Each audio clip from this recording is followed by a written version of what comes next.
السلام عليكم. اي واحد فينا في حياته عنده واحد العادات كيديرهم بواحد الطريقه اللي تلقائيه، او كما كنقولوا كيديرهم بلوطوماتيك. هاد العادات اما كيضروه اما كينفعوه.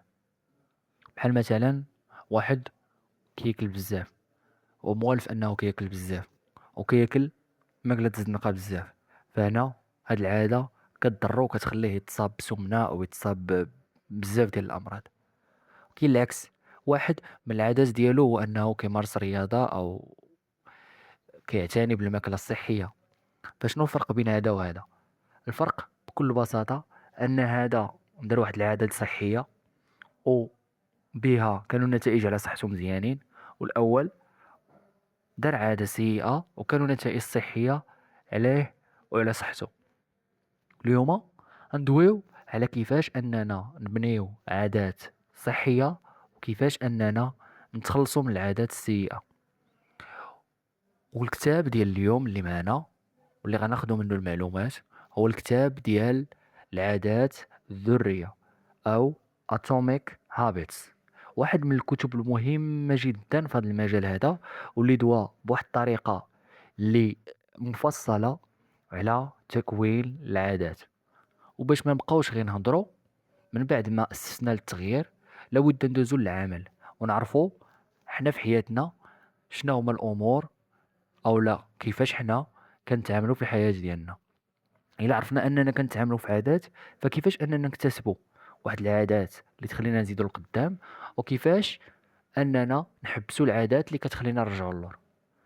وهاد الاجوبه على هاد الاسئله غادي تكون في الاتي ان شاء الله، وغتكون في 10 ديال الافكار من الكتاب ديال العادات الذريه. نبداو بالفكره الاولى من الكتاب العادات الذريه. حاجة الذرة صغيرة بزاف، والعادات الذرية كيدافع على فكرة اللي رئيسة واللي مهمة جدا، هو أن العادات الصغيرة هي اللي كتعطي نتائج كبيرة مع الوقت. مثلا باغي تحفظ القرآن، فحفظك الآية أو لا جوج كل نهار غيخليك مع الوقت أنك تحفظ القرآن، وما غيخليكش تحس بالملل وانت كتحفظ القرآن، وما غيخليكش تعجز أو لأنك تكاسل على أنك تحفظ القرآن كل نهار. الفكرة الثانية كيقول أنه كاين فرق ما بين الأهداف والأنظمة، أو بطريقة أخرى تيقول باللي كاينين ناس مشتغلين بالأهداف. نرجعوا للمثال ديال الشخص اللي كان باغي يفقد وزن. هذاك الشخص كان الهدف ديالو هو أنه يفقد وزن، غنفقد وزن غنفقد وزن غنفقد وزن، خصني نفقد إمتى غنفقد وزن. فنسى الأمور اللي كيديرها كل نهار، وهذا الشيء خلى ليه توتر وخلاه ما يكملش الهدف ديالو. على العكس ديال الشخص الثاني ركز على النظام، كل نهار كان تيفيق تيقول شنو هي الحاجه اللي نقدر اليوم وتقربني من الهدف ديالي. فكان تيقول مثلا ان اليوم ما خصنيش نقرب لشي حاجه فيها السكر، فما كيقربش ليها.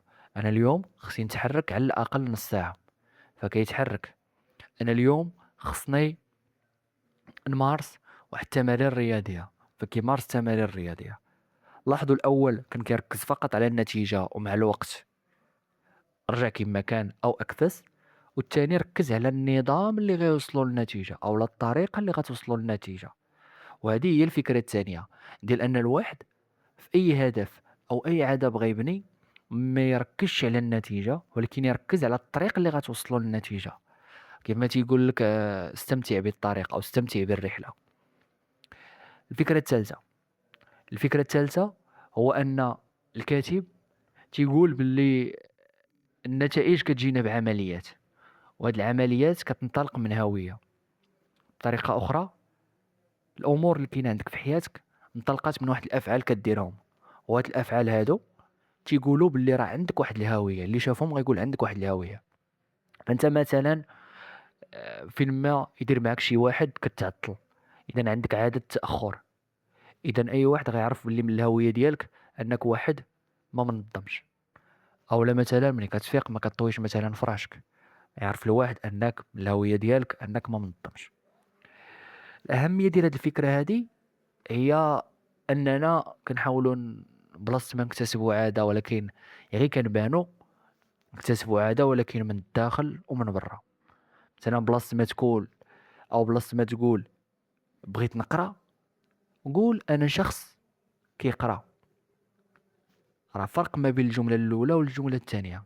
ممكن تكون كتقرا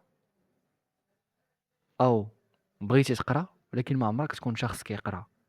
خليني نقولها لك كيفاش. شخص بغى يقرا ممكن فقط بغى يقرا غير هذا الكتاب، ولكن شخص كيقرا هو انه يقدر يقرا هذا الكتاب ولا بانت ليه شي فكره يقدر يمشي لكتاب اخر ويقراه وزيد وزيد، ولات عنده من الهويه ديالو ان اي حاجه فيها القرايه ما غيعقلش عليها.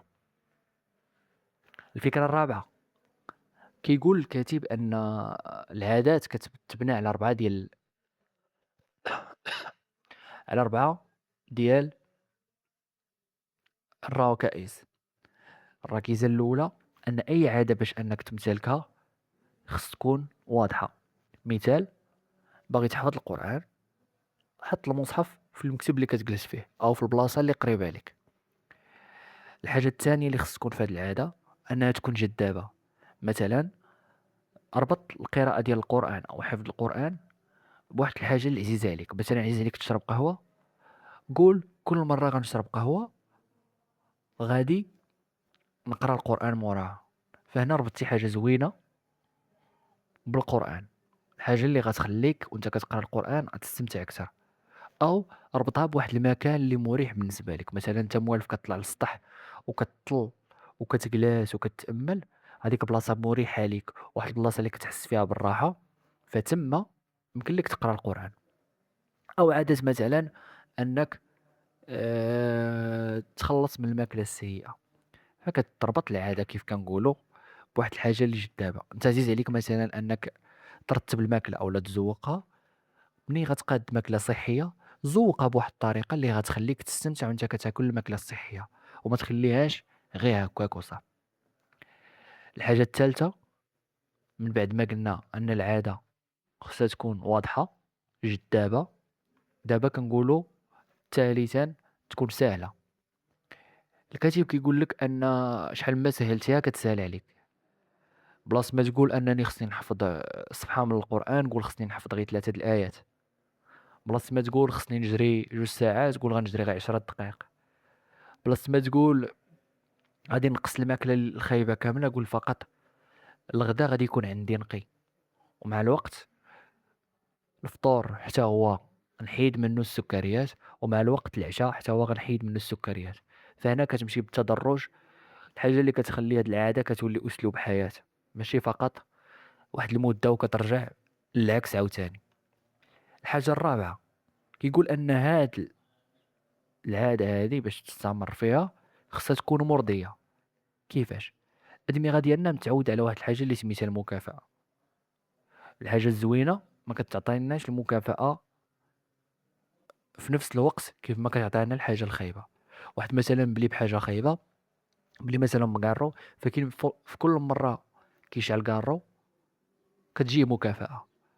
او واحد مبلي بماكله غير صحيه، في كل مره كياكل ماكله غير صحيه او ماكله زنقه كتجيه مكافاه، على العكس ديال عادات صحيه.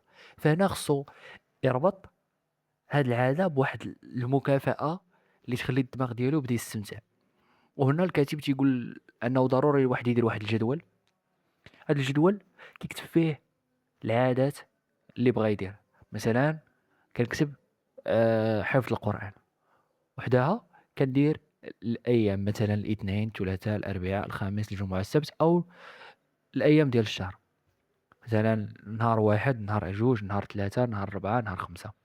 وكل نهار كيدير مثلا كيهز القرآن كيحفظ كيدير علامة صح بالخضر، وكل مرة ما كيحفظش كيدير علامات خطأ. مع الوقت تلقاه انه ترتبط او لو ولات عنده المكافأة في انه يدير صح، فكيولي الكسل كيجي ضعيف على انه ما يحفظش حيت حط داك الهدف. زائد كيجي داك تأنيب الضمير الصحي ديال وانا درت، وانا مثلا شوف شحال من نهار وانا كنحفظ ما جاتش هذا النهار وغنخسر ديك علامات صح اللي بالخضر بعلامة حمراء. وقيس عليها اي حاجة او لا اي عادة اخرى بغيتي ديرها. المحور الخامس كيقول ان الا كانت العادات الزوينة كتكتسب بربعة الأمور ديال أنها خصها تكون واضحة، جذابة، سهلة ومرضية.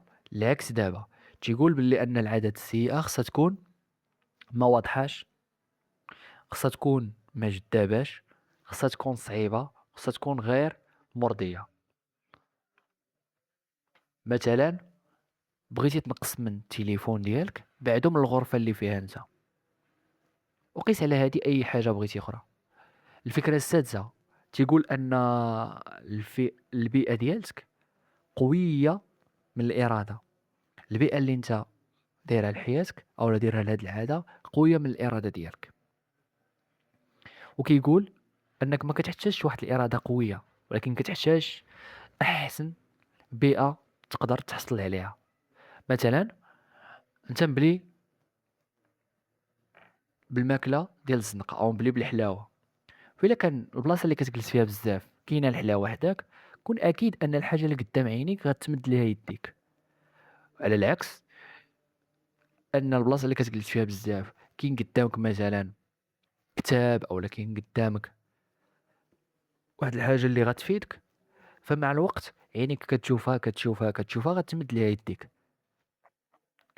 أي حاجة ما بغيتيهاش بعدها على عينيك، أي حاجة غتفيدك قربها منك وقربها من عينيك وخليها ديما قدام عينيك. فواحد النهار غادي تمشي ليها، حيت ما تكرر تقرر. الفكرة السابعة كيقول أنه كاين واحد القاعدة كما تيسميها هو قاعدة الدقيقتين، أن أي حاجة جديدة خاصها تبدا صغيرة بزاف. مثلا انت ما عمرك قريتي كتاب، ما تقولش بغيت نقرا ساعة، وما تقولش بغيت نقرا ساعتين، حيت ما غتقدرش وغادي تمل وغتحط داكشي. القراية خاصها واحد العضلة، خاصها عضلة الصبر، خاصها عضلة تحمل الملل. ولكن بلاص ما تقول هاد الهضرة، كون واقعي مع راسك ورجع للامور اللي قلنا في الاصل في الاول ديال التغيير. ارحم راسك وكون صادق مع راسك. انت ما عمرك قريتي، من الصدق ديالك مع راسك ومن الرحمه ديالك براسك انك تقول اليوم غنقرا غير 2 دقائق بركه. الا قريت 2 دقائق فتحقق الانجاز، وما تستاهلش بهاد 2 دقائق، حيت هاد 2 دقائق هي اللي غتقدر تدوزك لساعه، وهي اللي تقدر تدوزك لانك الكتاب ما كتسخاش به. الفكره الثامنه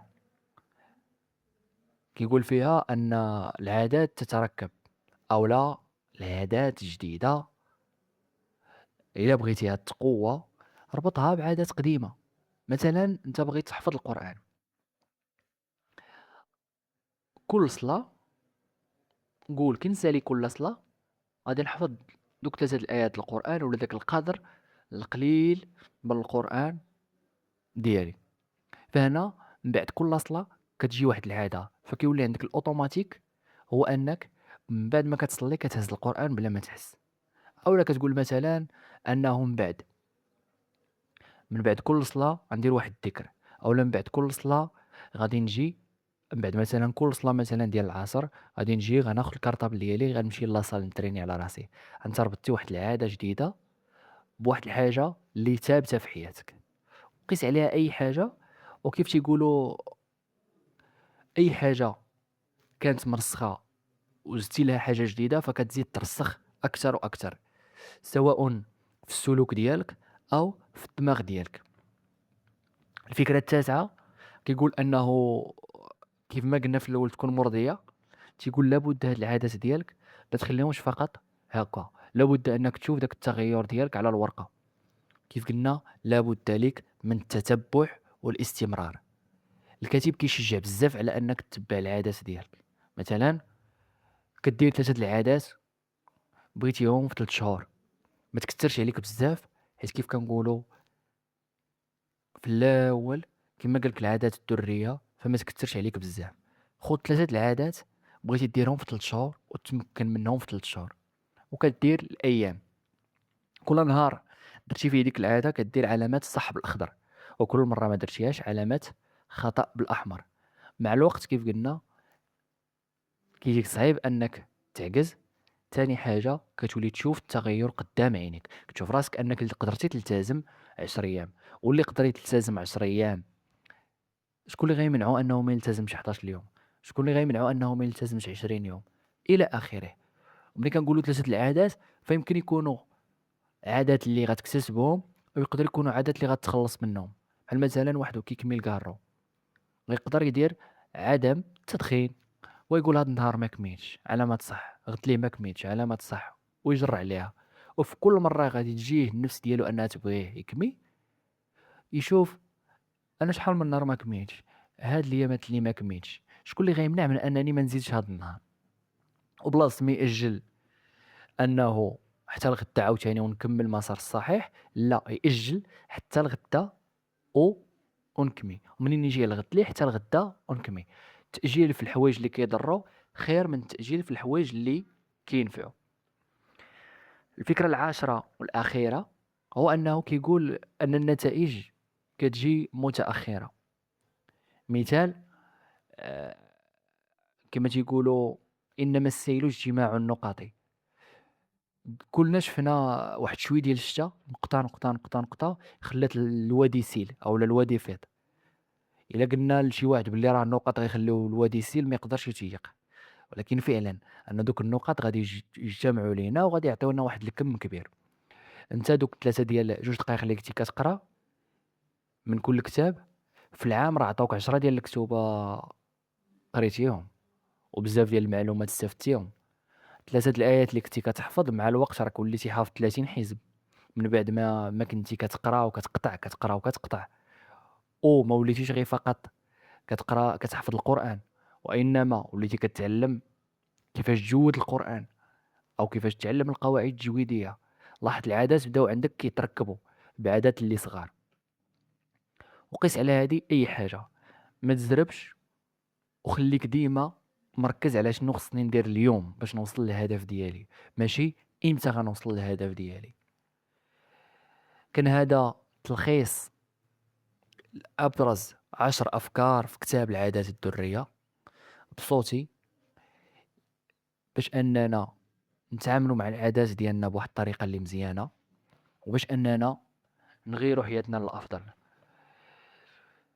إلا وصلتي لهاد المرحلة قول لي شنو هي العادة اللي بغيتي تستافد، أو 3 العادات اللي بغيتي تستافد، أو 3 العادات أو عادة وحدة بغيتي تخلص منها، بأنك تطبق الأمور اللي استفدتيها في هذا الفيديو. كان معك صوتك اللي كيدوي بالأفكار اللي كتروج داخلك ويبسط لك كل ما هو يقدر يفيدك، ولكن بصوتي. سبحانك اللهم وبحمدك، أشهد أن لا إله إلا أنت، أستغفرك وأتوب إليك، والسلام عليكم.